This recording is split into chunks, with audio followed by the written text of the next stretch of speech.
Hi, friends. Welcome to the Wonder in the Weeds podcast. It is just me, Christy, today. No Faith, no XYZ, just a solo episode. And I hope that the sound is better. I tested this microphone again because the last episode, she sounded great. I sounded like I was in a closet somewhere far, far away.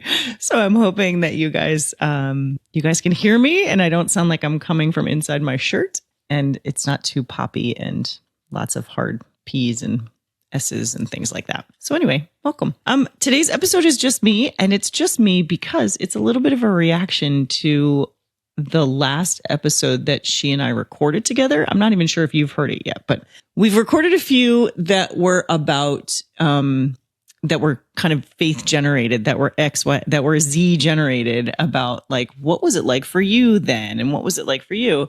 And one of them was about dating and boys, and the question she had was sort of, do I have too much information from the internet to safely date and meet and interact with and be friends and in relationships with men?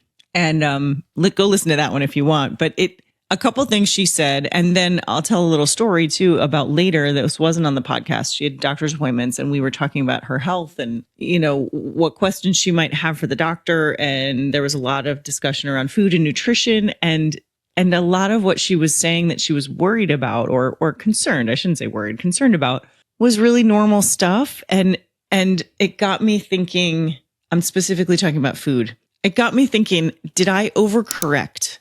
You know, we're sort of always worried as parents that we sort of come down on two things, especially moms of girls, I think. Well, actually, I think there's a whole other track for moms of boys as far as like how you're raising them in this world today. But specifically body image and like self-esteem and all of that stuff. I know for me, I was constantly thinking about that, about how I was going to pass it on to my kids and sort of doing my own work and what mine was and what I didn't want them to inherit from me and what I didn't want them to learn from me. And I know there's lots of discourse around how do we break cycles? How do we do things differently maybe than our parents? Or how do we do things differently than sort of the world at large did when we were being raised? And I thought I was doing a lot of that, and I thought it was the right thing. And now that they're adults, and look, they're all wonderful, self-possessed, incredibly intelligent adults, curious, which I think is an important factor and one I hoped to pass on.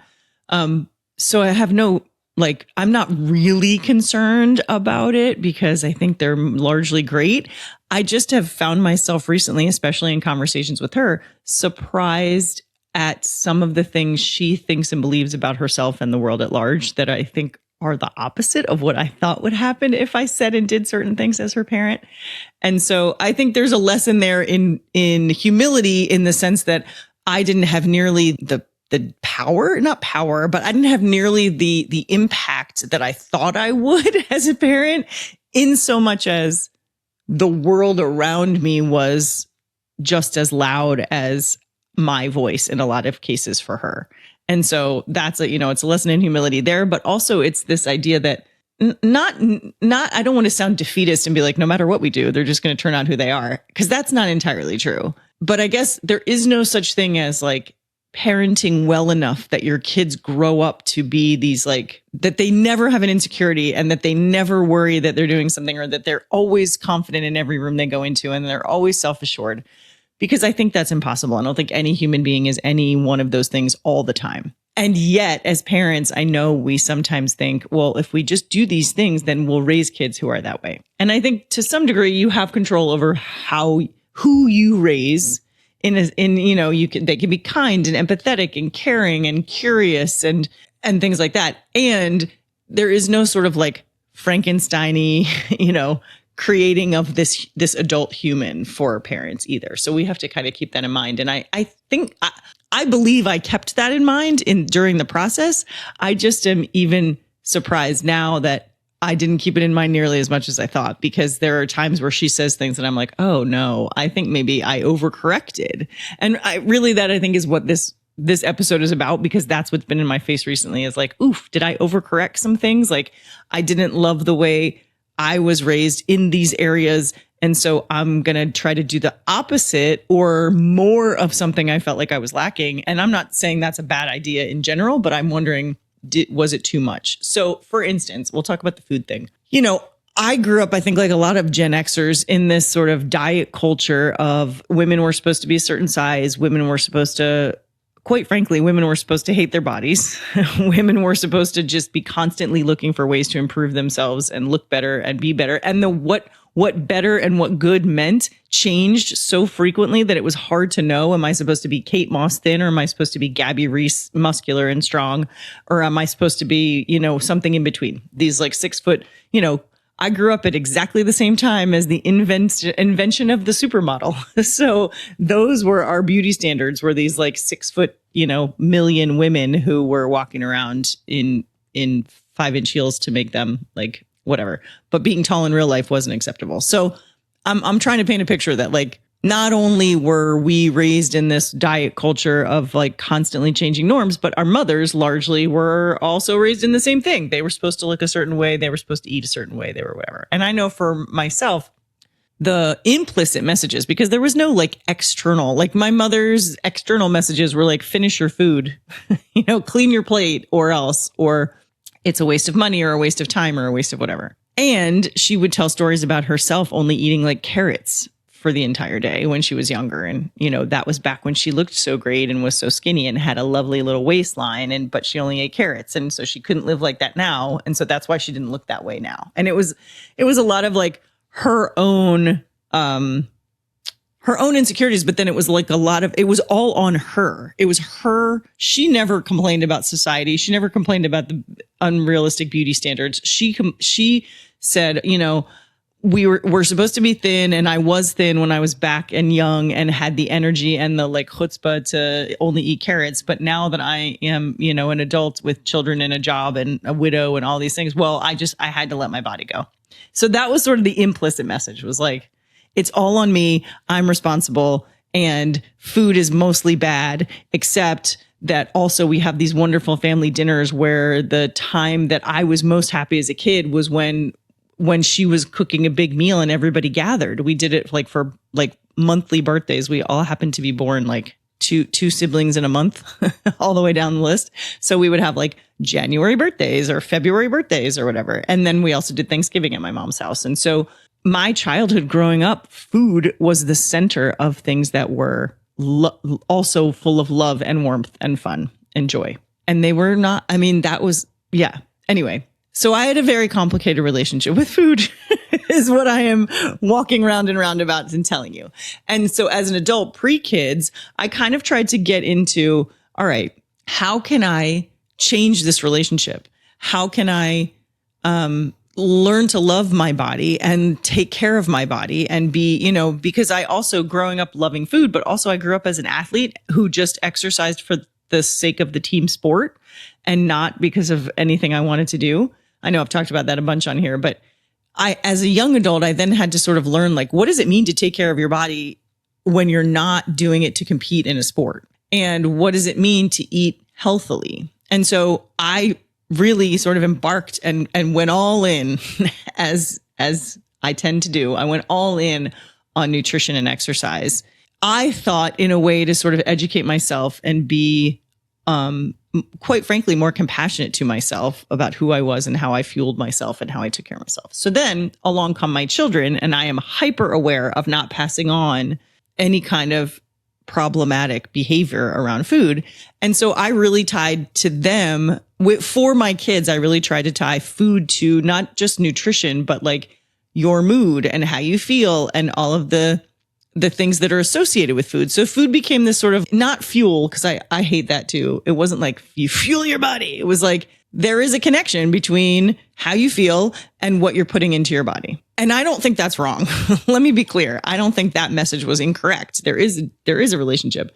However, I think somewhere along the way, the message became much like what my mom thought, which is you're 100% responsible for what you put in your body and the consequences of that, whatever the consequences are. And if the consequences are that you don't measure up or you don't fit into some societal thing, or that you're feeling a certain way, it must be the food and what you're putting in your body. So I'm not purposely being vague, but I am kind of trying to talk broadly because I don't want it to sound like I think these are necessarily bad on their face. I just think it's much more nuanced than maybe I communicated to my kids.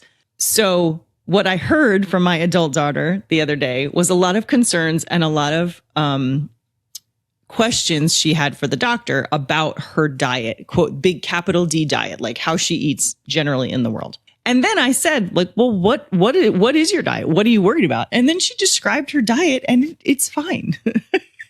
It's fine. She eats what she eats. She eats well. I would call it well balanced. If you look at the little plate of what she, the old government plate, not the Maha craziness that they have now, but there's nothing on any blood work that would suggest that she should be doing it any differently. Even the things she was describing of not feeling well were like kind of regular, like early 20s stuff where like you feel tired because your schedule is different than it's ever been and you're learning the world. And sometimes you don't want to get out of bed. Like I think the message maybe I accidentally sent was that there's this like optimized way to feel all the time, every day. And if you don't feel that optimized all the time, everyday way, it's your fault. You've done something wrong. You're eating wrong. You're not sleeping enough. You're not getting enough water. You're not going to the gym. Like all the things we know that we're supposed to do to take care of ourselves to feel good somehow got twisted into if you don't do some of those things all the time, every day, then it's your fault that you feel like garbage and you should punish yourself for that, which is like exactly the opposite of what I was trying to do. Yes, I wanted them to understand the nature and the relationship between nutrition and your well-being, but I did not want them to hear it in a way that I had internalized it, which is like, it's all on me and everything's my fault. And if I feel bad, it's my fault. Because if you listen back a few episodes, many episodes maybe, about where I kind of detailed my health journey and how I, went round and round before a doctor finally said to me, like, there's something wrong and we have the tools to fix it. You don't have to do everything on your own because obviously that's not working. Like you're doing everything you're quote unquote supposed to do and you're still where you are. Let's use the tools to help you. And that took a lot of dismantling for me to understand because I had gotten into this mindset of like, it's all on me. And if I don't feel good, it's because I'm doing something wrong or I messed something up or I'm not consistent enough or I'm not whatever. And I somehow, in spite of me trying the opposite, passed that same lesson, I think, on to my kids, at least my oldest one.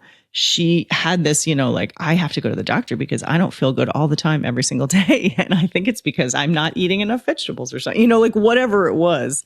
I was like, oh no, we've entered this territory again. And this is kind of going back to we talked about this in the boy episode, this like binary of like all or nothingness of, I think if I eat well and take care of my body, then my life will be grand all the time, 100% of the days and the minutes of the day. And I don't know when that started, but it's so wrong.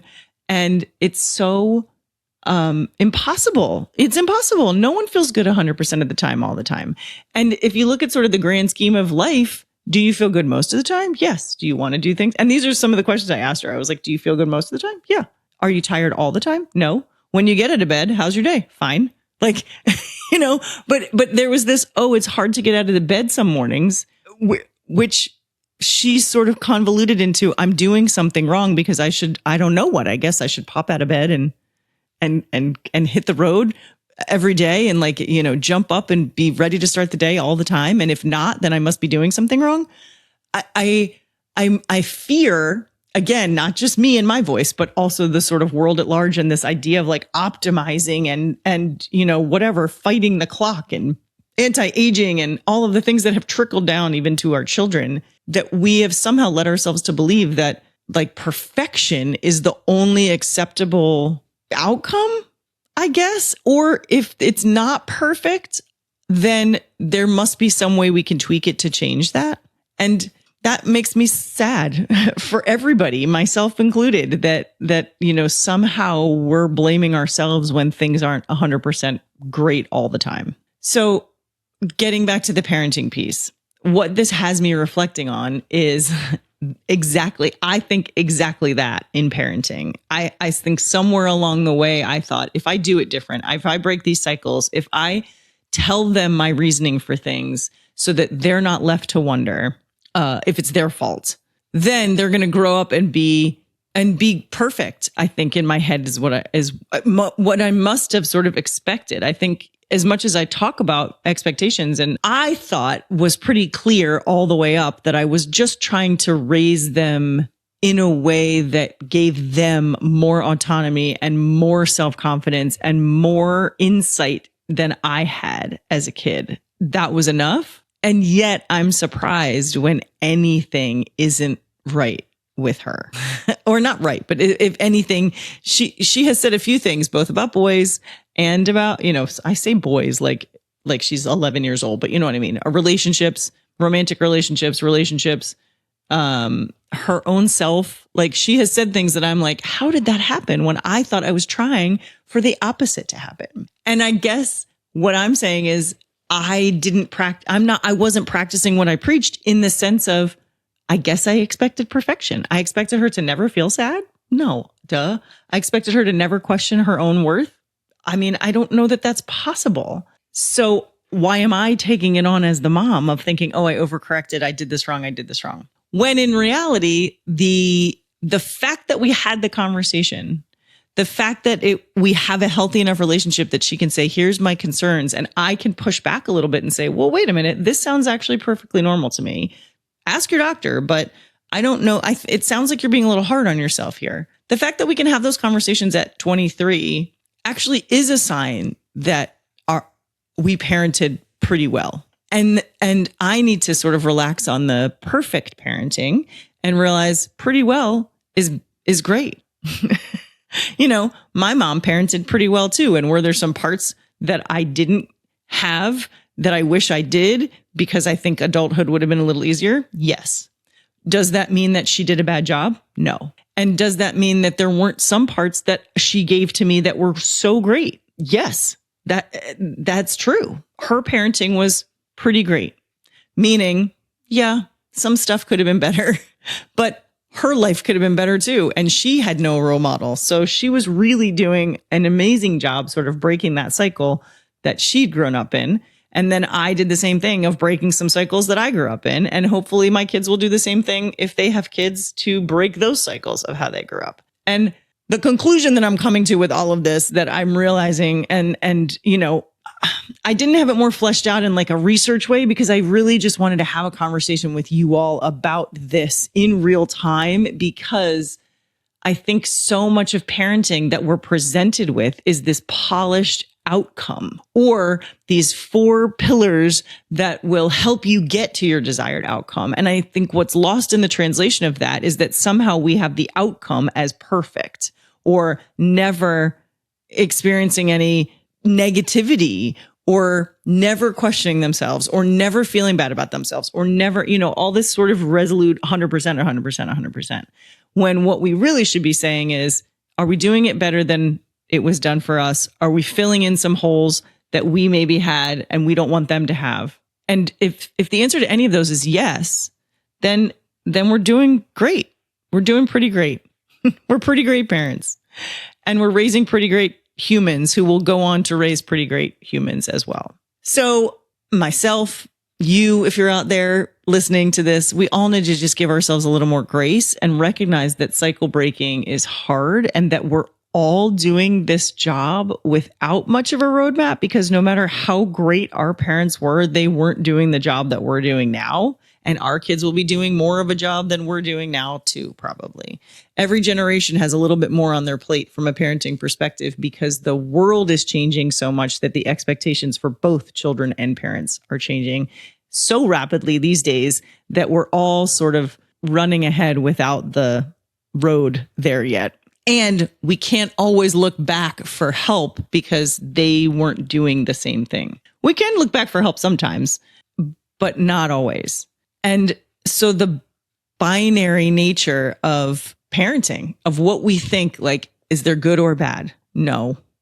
There's a spectrum in between. I mean, I think we can all point to what bad is because it's abusive or neglectful or something really extreme. But along the spectrum, there may be moments that look abuseful or neglectful. And that doesn't mean that that's a bad parent. And it doesn't mean that it's a bad relationship. And it doesn't mean that that kid's going to grow up any less, wonderful and pretty great than mine, or yours, or anybody else's who whose parenting looks different. So we can't do it all. We can't protect them from all of it. We can't break the cycle, quote unquote, enough that nothing bad ever goes on with them, or that they're so fully actualized and realized that we can pat ourselves on the back for raising these perfectly complete humans. We can't do that. Just relieve yourself of that expectation. I sometimes tell parents when they come in my office, when they're like, I don't want my kids in therapy. And I'm like, oh, your kid's going to therapy. Like, you're messing something up. You're going to say something that they interpret in a certain way that you're going to have no idea about later. Or they're going to have to work something out. I mean, my kid clearly has to go work out food and nutrition issues with completely the opposite of what I thought was going to happen. She's got to go figure out on her own, because I can't sort of feed her own self-esteem or her own self-image. She's got to figure that out. But I didn't really know that when she was 10, 11, 12, 13. I thought I was doing the thing that would help her not even have to deal with it when she was older. But guess what? It's just me against the world in this. So the world won in this one. And I maybe overeducated her to the sense that she thought that every little thing that she puts in her mouth is going to have an equal and opposite reaction. That kind of mentality of, I have to hyperfixate on all of it, and then I have to sort of make the connections on all of it. I think I was partly responsible for that, but also the world at large too. So parents, give yourselves a little bit of grace in that we're going to mess them up, and we're also going to do really great things for them. And luckily, they are autonomous human beings and get to form their own personalities, relationships with themselves and others, and their own sense of who they are. Ultimately, we're just sort of there to fill in and help them get to the place that they're ultimately going to get. But it's never going to be perfect, and they're never going to have, smooth sailing all the time. And I guess the question is, are we the safe place for them to come back to when they need counsel, or they need to have these conversations, or have we established the relationship so that when they are older and questioning any of this, they can come to us for it? Maybe that's the only expectation we can have. And that's the thing we can work toward, is how is our adult relationship when it's time to have the hard conversations, and when it's time to understand and be vulnerable? Can they do that with us? I think maybe that's what I did right. I hope is that they feel like they can tell me what they need to tell me and be vulnerable when they need to, and work stuff out as they see the need as adults. Who knows? I think the goal maybe should just be do it better than the last, or equally as good as the last, and then sit back and marvel at who they become all on their own. So that's what I got for you today. Just a little bit of parental musing for you as these adults teach me things about my parenting that sometimes are great and sometimes have me going, uh-oh, what did I do? And it's all okay.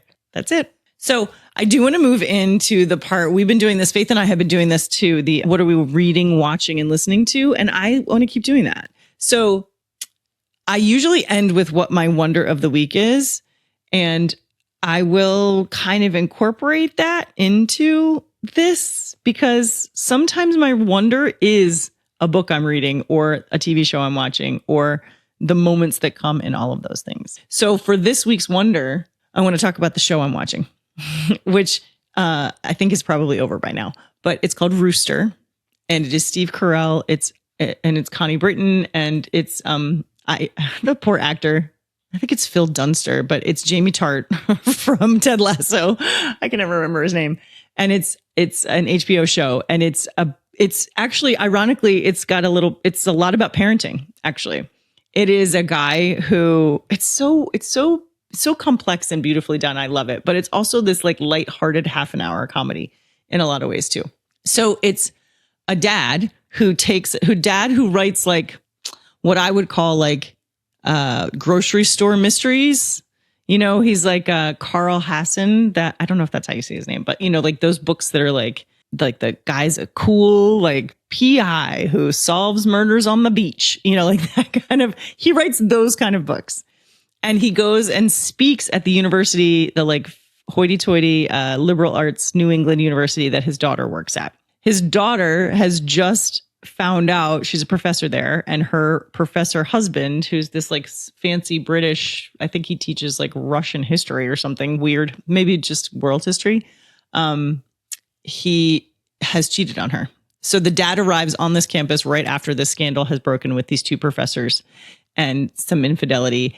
And he ends up working there longer than just the guest speaking thing, actually, in order to save his daughter's job. It's such an amazing cast. It's an amazing show. It is such a great insight into our own stuff, our own adult human emotions and insecurities and failings, and how they manifest in our parenting. It's outstanding. And then also you're going to laugh because there's a lot of great other side characters that just make you giggle through the whole thing too.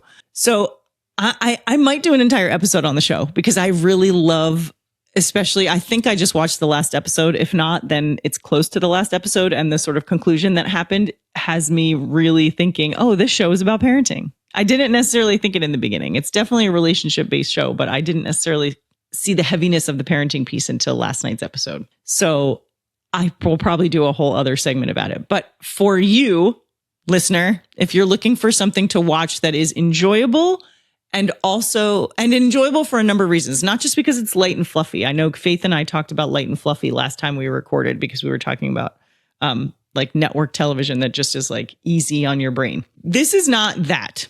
This is definitely what used to be called prestige TV, in the sense that, first of all, the cast is stacked full of people that you have seen before and love, and maybe haven't seen before, but are like, where has this person been? Because they're an incredible actor. So the acting's amazing. The characters are just to die for in their beautiful, like, fullness of humanity. And it's just funny in ways that is smart, if that makes sense. It's like intelligent funny. So go watch it. It's called Rooster. It's on HBO. I think the whole season's out now. I might be wrong. There might be a couple more episodes. It depends on when you listen to this, but it's good fun. And then I'm still listening to Noah Khan. I've talked about it like 4 weeks in a row, but so I'm not going to, but I do want to talk about a podcast because Faith and I have talked about this podcast like 3 times when she and I record together. And I have been listening to it for years. I think it's 2 years now I've been listening to it. And, she has recently been turned on to it. And so that's why we've been talking about it, because she's been consuming it like crazy. But the show is called Diabolical Lies, and it is with Claire Burke and Katie Gaddy Tassin. I think it's just Katie Tassin and Caro Burke, but they list all of those names. So I'm going to say all those names, but they are, I don't really know their background other than what they've shared on the show. Caro is a writer. She actually has a new novel out too that if I haven't talked about already, I will, because I just finished it. It's good. And Katie was, or maybe still is, a financial writer, and they're young. I don't know that they're 30. Maybe they are, but they seem young. They seem Gen Z-ish, if not younger millennial. I hope they're not ever listening to this, because they're going to be like, she's no clue. We're 50. No, I know they're not that old, but they're young. For me, for 52-year-old me, they're young and brilliant, both of them, and really well researched too. Like, the thing I appreciate about their shows is that they clearly spend a lot of time finding information to back up what they're talking about, which seems so rare these days. There's so many people out there making great claims and great arguments and opining online, and they have nothing to back up what they're talking about. And these women are the exact opposite. In fact, so much sometimes that I listen to their show over like 4 days, because sometimes they're like 2 hours long. And the topics are wide ranging. You know, they always have sort of a feminist bend to them, but sometimes they're talking about people in the news. Sometimes they're talking about a book. Sometimes they're talking about what's going on in the world. Sometimes they're just talking about broad topics like finance and feminism and things like that. But it is never, and the Diabolical Lies part comes from, like, what is going on out here in the world. I think they actually, I think they might have met because Katie saw Caro's TikToks about trad wives. I'm pretty sure that's maybe how their relationship started.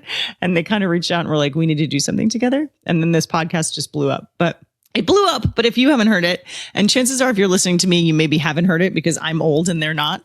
And so if you are old like me and you are interested in not only what the younger generation thinks, but what the history of some of this stuff is. They go way back to find, information to support or dispute what they're talking about. I would say check it out. It's worth it. It's interesting. And I have really tried to cut back on political podcasts because I was listening to so many that I was just angry all the time. And so I know I've talked about a bunch of them on here before, but I had to sometimes take a break from these two, also from Diabolical Lies sometimes too, because sometimes it just makes me want to scream. Not because they're doing it wrong, but because I sometimes you just can't take in all that information that's so awful. But I keep them on pretty regular rotation. So, and then I'll sometimes do the Amy Poehler podcast right after as a little palate cleanser. So check it out. It's called Diabolical Lies. The show is called Rooster. I'm not reading anything right now that's super great. I'll talk about her book later because I don't want to keep rambling on. But I'll talk about Carol Burke's book in another segment or another podcast so that you're not sitting here listening to me go on and on and on again. All right. So if you're out there, parents, find the wonder in the job you're doing and give yourself a little grace when it maybe doesn't turn out exactly as you thought it was going to.